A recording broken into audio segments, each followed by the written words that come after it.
Muy bien, estimados estudiantes, vamos a realizar un ejercicio de la sesión 10 que corresponde a leyes de Newton, primera condición de equilibrio. Vamos a ver entonces qué es lo que vamos a trabajar por aquí. Primero vamos a definir brevemente el teorema de Lame. Bien, este teorema se puede aplicar cuando nosotros tenemos tres fuerzas concurrentes, es decir, que concurren en un mismo punto, ¿no? Parten de un mismo punto, y tienen que ser fuerzas coplanares, es decir, que están en un mismo plano, ¿ok? Y lo podemos aplicar cuando tenemos un cuerpo en equilibrio, ¿de acuerdo? Que eso es justamente lo que se ha visto en la primera ley de Newton. ¿Cómo se aplica estas fuerzas, no? Y una condición más es conocer por lo menos el valor de una de esas fuerzas y los ángulos que forman entre ellas.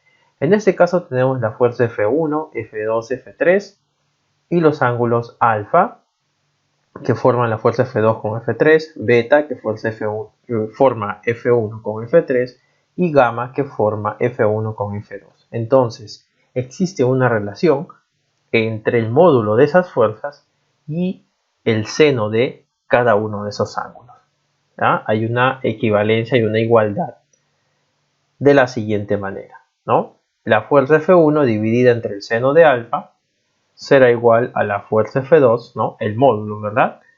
Sobre el seno de beta, y eso será igual a F3 sobre el seno de gamma. Bien, esto se conoce como el teorema de Lame y lo vamos a aplicar para resolver un ejercicio donde también podemos aplicar la primera ley de Newton.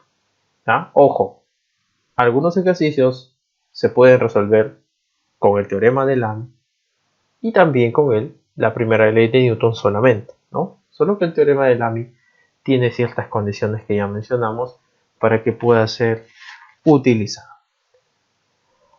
Veamos el siguiente ejercicio. Calcule las tensiones en las tres cadenas.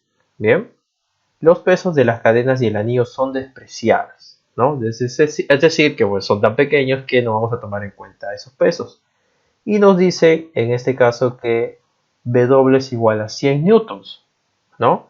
Se refiere al peso, en este caso, del motor solamente, ¿no? Porque el sistema que vamos a analizar aquí es estas tres cadenas, ¿no? Unidas a un pequeño aro y un motor acá, ¿verdad? Entonces ese peso, como el de las cadenas y el anillo son despreciables, pues no queda otra que sea del motor, ¿no? Bien, porque el carro, bueno, no está actuando en el sistema en equilibrio aquí. Ahora, ¿qué es lo primero que tenemos que hacer? Dibujar los diagramas de cuerpo libre de los cuerpos que estén actuando en el sistema.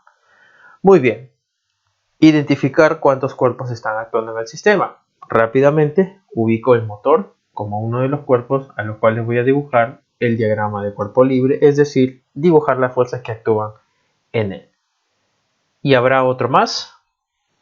Justamente este anillo lo podemos considerar para realizar su diagrama de cuerpo libre. Y ustedes se preguntarán, pero profesor, no es un cuerpo en sí, ¿no? Es más, tiene masa despreciable.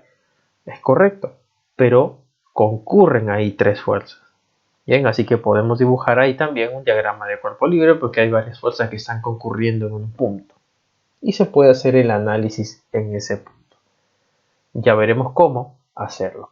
¿Qué te parece si primero trabajamos el diagrama de cuerpo libre del motor que tenemos aquí? Muy bien. Lo primero es dibujar el peso, fuerza vertical hacia abajo, W. Y luego aquí mismo inclusive ya me están dando los nombres, ¿no? Va a haber una tensión producida en la cadena, a la cual lo vamos a llamar tensión T1. Ya sabes cómo dibujar la tensión. Sale del cuerpo, ¿sí? Y la dibujamos en esta dirección. Muy bien. ¿Alguna otra fuerza más que está actuando en el motor? El motor no está en contacto con ninguna superficie.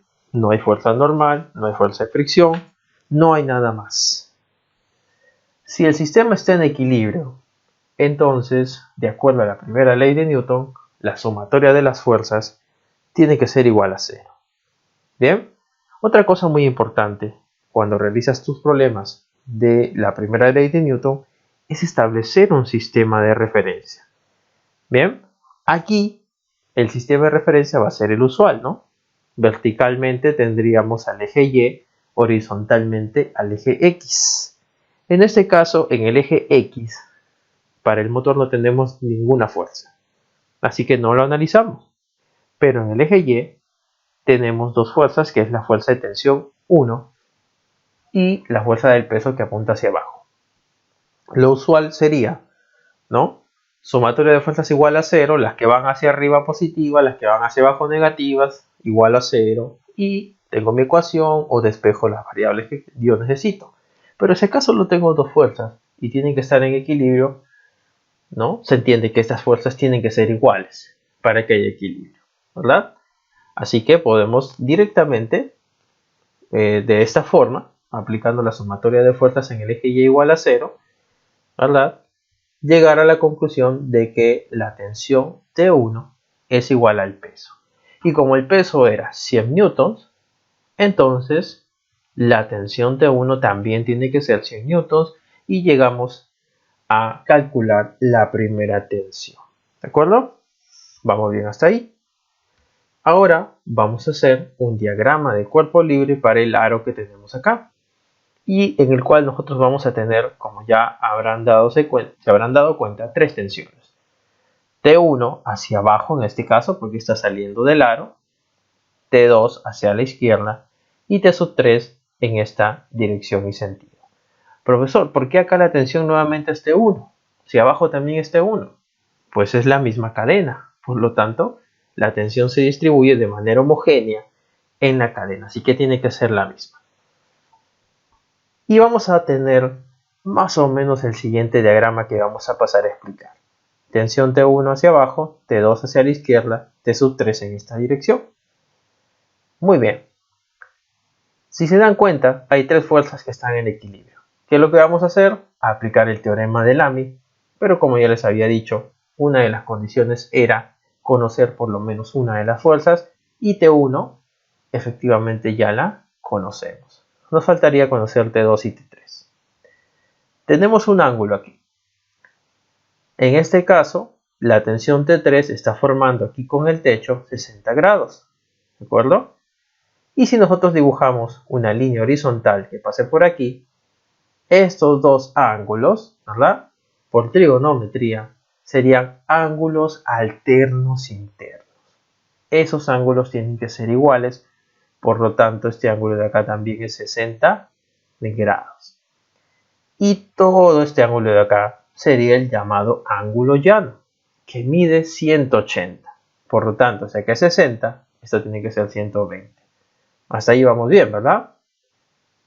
Y ahora, pues aquí este ángulo 90 grados, este otro ángulo es 90 grados, estas dos, en este caso, líneas son perpendiculares, y ya conseguimos los ángulos que necesitamos, ¿no?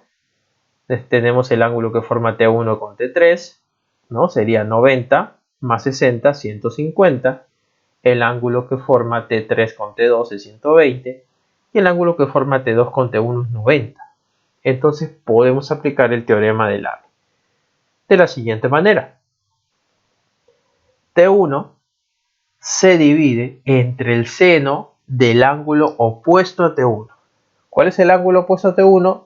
120. Entonces T1 sobre el seno de 120. Eso es igual al T2 dividido entre el seno de su ángulo opuesto, que sería todo este ángulo de acá, ¿no? Es decir, vamos a resaltarlo por aquí. Es decir, sería todo esto, ¿no? Para que quede claro. Todo esto. Y tenemos 90 más 60, esto es 150. ¿Sí? Finalmente igualamos a T3 dividido entre el ángulo opuesto, que sería 90 grados. Y ya completamos aquí nuestro teorema de Lamy. ¿Y ahora qué es lo que vamos a hacer? Bueno, acuérdate que T1 sabemos que es 100 newtons. Entonces podemos ir igualando para despejar lo que nos falta, ¿no? ¿Qué significa eso? Yo puedo en un principio igualar esta expresión con esta. Y la única incógnita que yo tendría sería en este caso T2, porque T1 ya lo conozco, ¿no? Luego puedo igualar esta expresión con esta de aquí y despejar T3. Como gustes, ¿no? De tal manera que determines las dos incógnitas que te faltan. Muy bien. Copiamos nuevamente esto por aquí y procedemos a igualar, ¿no? Este procedimiento ya es puramente matemático. Igualamos esta primera expresión reemplazando que T1 vale 100, ¿no? T2 sobre el seno de 150 y sabemos que el seno de 90 grados es 1, así que directamente T sub 3 entre 1, bueno, esto sería T sub 3. Tomamos las dos primeras expresiones, 100 sobre el seno de 120 grados es igual a T2 sobre el seno de 150, y al despejar obtendremos el valor de T2, ¿no? Seno de 150 que está dividiendo puede pasar al otro lado a multiplicar toda esta expresión y ustedes pueden verificar que T sub 2 les da 57.74 newtons. No olvidar que su calculadora tiene que estar en grados, ¿no? Y no en radianes. Ojo, es importante, en grados. Nos falta ahora determinar T3. ¿Qué podemos hacer? ¿Qué te parece si igualamos esta primera expresión con esta, ¿no? Es decir, directo igual a T3. 100 entre el seno de 120 grados será T sub 3.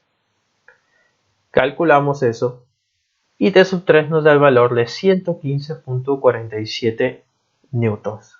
De esta manera se aplica el teorema de Lamy de una manera práctica y sencilla para el caso que tenemos tres fuerzas concurrentes coplanares, ¿no? Que están en equilibrio, obviamente. ¿Podemos aplicar aquí la primera ley de Newton sin aplicar Lamy? Por supuesto que sí. El resultado tiene que darles el mismo, ¿no? Un poco aproximado si en este caso estamos trabajando con funciones trigonométricas y de repente en otro caso cambiamos a la aproximación de los decimales. Pueden variar algunos decimales, pero es lo mismo. ¿Bien? Listo, espero que se haya comprendido este ejercicio y ustedes puedan continuar con algunos otros. Eso sería todo por ahora. Nos vemos en otra oportunidad.